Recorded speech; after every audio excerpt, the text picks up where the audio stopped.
नमस्कार। मैं हूं आदर्श और आज हम जानेंगे मोबाइल वीडियो रिपोर्टिंग के बारे में। इसे मोबाइल जर्नलिज्म या मोजो भी कहते हैं। तो शुरू करते हैं। अब पहले सेल्फी वीडियो बनाए जाने के लिए क्या करना चाहिए।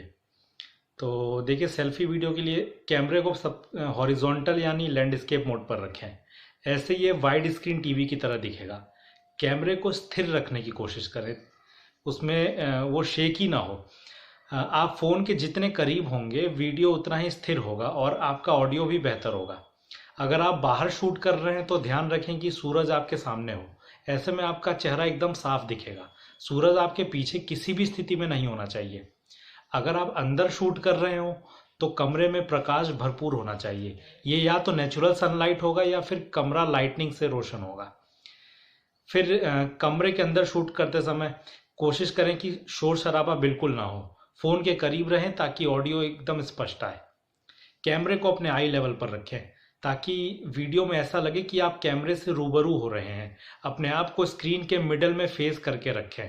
आंखें कैमरे की ओर ही देख रही हों। मुस्कुराएं ज़रूर।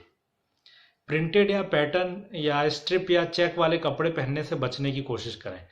कोई भी प्लेन कलर ज़्यादा बेहतर होगा। या फिर सफ़ेद कपड़ों से भी बचें, क्योंकि देखिए प्रिंटेड और चेक वाले कपड़ों में क्या है कि ज़ेब्रा आ जाता है जिससे डिस्टरबेंस होता है स्क्रीन पर। और सफ़ेद कपड़ों में भी प्रॉब्लम ये होती है कि वाइट बैलेंस करना पड़ता है कैमरे को, क्योंकि वाइट कलर में शेड्स आ जाते हैं। इसलिए वाइट कपड़ों से भी बच सकते हैं तो बचें ज़रूर। फिर सोशल मीडिया पर पोस्ट करने के लिए वीडियो की लेंथ का ध्यान ज़रूर रखें, क्योंकि जितने अलग अलग प्लेटफॉर्म हैं जैसे यूट्यूब, फेसबुक, ट्विटर और इंस्टाग्राम, इन सब पर वीडियो लेंथ रूल्स अलग अलग हैं। अब हर प्लेटफॉर्म के लिए आपको अलग अलग ढंग से वीडियो बनाना पड़ेगा। उसकी लेंथ का ध्यान रखना इसलिए बहुत ज़्यादा ज़रूरी है। अब दूसरे व्यक्ति या दृश्य का वीडियो बनाते समय किन चीज़ों का ध्यान रखना चाहिए। अब देखिए, पहले मोबाइल कैमरे से शूट करने में सबसे पहले तो लेंस साफ करना ज़रूरी है, क्योंकि अमूमन लेंस पर धूल जम जाती है। इससे वीडियो में धुंधलापन आता है। इसके बाद आप किसी भी दृश्य को लैंडस्केप मोड में शूट कर सकते हैं।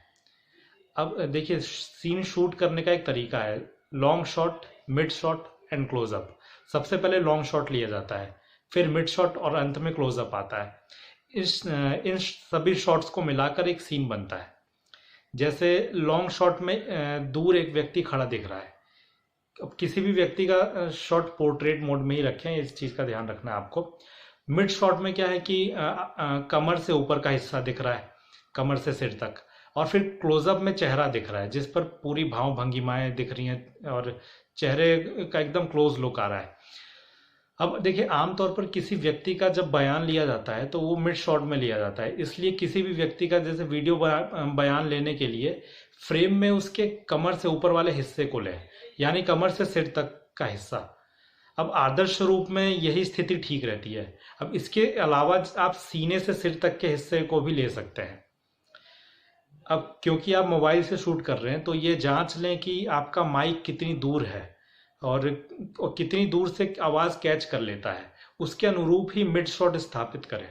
यदि फ्रेम में कमर से ऊपर तक लेने में माइक आवाज़ कैच नहीं कर रहा तो सीने से ऊपर तक लें।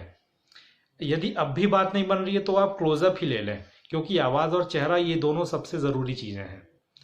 और ज़रूरत पड़ने पर कैमरे की फ्लैश लाइट ऑन कर लें, लेकिन अगर धूप हो तो सूरज के सामने ही व्यक्ति को खड़ा करें ताकि उस पर रोशनी पूरी आए।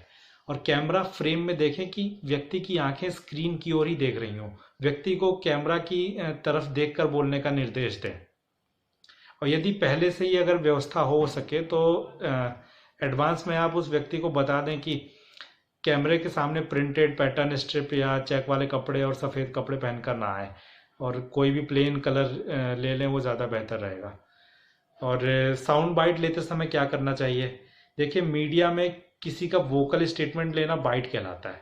जब आप किसी मुद्दे पर किसी भी व्यक्ति की बाइट लेंगे तो वो उस विषय में जितना भी जानता होगा सब बता देगा। फर्ज कीजिए किसी व्यक्ति ने 10 मिनट बोल दिया। अब आपको पूरी रिपोर्ट 10 मिनट की बनानी है जिसमें 4 बाइट लगनी है। ऐसे में एक व्यक्ति ने ही अगर 10 मिनट बोला है तो पूरी रिपोर्ट 10 मिनट की कैसे तैयार होगी। इसलिए बाइट का वो हिस्सा काटना जिसमें कम से कम शब्दों में पूरी बात समझ आ जाए सबसे महत्वपूर्ण काम है। अब आदर्श बाइट यानी आइडियल बाइट 10 से 15 सेकंड की काफ़ी होती है, लेकिन ज़रूरत के अनुरूप इसे बढ़ाया जा सकता है। और बाइट लेते समय ध्यान रखना चाहिए कि व्यक्ति का चेहरा स्पष्ट हो और उसके हाव भाव का पता चल रहा हो। कैमरा लैंडस्केप मोड में हो और तो बेहतर होगा, और उस व्यक्ति का चेहरा बीचों बीच होना चाहिए स्क्रीन के। अब यदि बाइट देने वाला जो व्यक्ति है उसके पीछे उसके समर्थक खड़े हों तो स्क्रीन पर उनकी भी झलक मिलनी चाहिए। ऐसे में ये स्पष्ट हो पाएगा कि बाइट उस पूरे समूह विशेष की बाइट है जिसका नेतृत्व बाइट देने वाला कर रहा है, वो उस पूरी समूह की बात रख रहा है। अब जिसकी भी बाइट ले रहे हो उससे मैत्री संबंध स्थापित करने की कोशिश करें, क्योंकि उसे अपने विश्वास में लेना जरूरी है ताकि वो बाइट में सारी जरूरी बातें कह डाले। उसे आप पर भरोसा होना चाहिए कि आप उसकी बात को दुनिया के सामने रखेंगे। इन सब के अलावा अपने रिपोर्ट के पैटर्न का ध्यान रखें। आपकी रिपोर्ट जैसे न्यूज़ के लिए थी, पीपीएफ फॉर्म में हो तो ठीक रहता है। पीपीएफ यानी प्रेजेंट पास्ट फ्यूचर। अब इस शैली में सबसे पहले भाग में प्रेजेंट यानी वर्तमान की खबर बताई जाती है, फिर दूसरे भाग में पास्ट यानी उससे जुड़ी हुई कोई पुरानी खबर या उसका बैकग्राउंडर जिसके फॉलोअप में ये खबर आई है वो बताया जाता है, और आखिर में फ्यूचर यानी मौजूदा हालात को देखते हुए भविष्य के लिए इसका क्या अंदेशा लगाया जा सकता है वो बताया जाता है। ये एडिटोरियल अप्रोच है। अब इस पीपीएफ फॉर्म में आप रचनात्मक ढंग से कोई भी रिपोर्ट बना सकते हैं। इसके अलावा एक और शैली है P2G फॉर्म यानी पर्टिकुलर टू जनरल। इस शैली में आप एक केस स्टडी लेकर उसे जनरलाइज करते हैं। ये P2G फॉर्म है। आज के लिए इतना ही। धन्यवाद।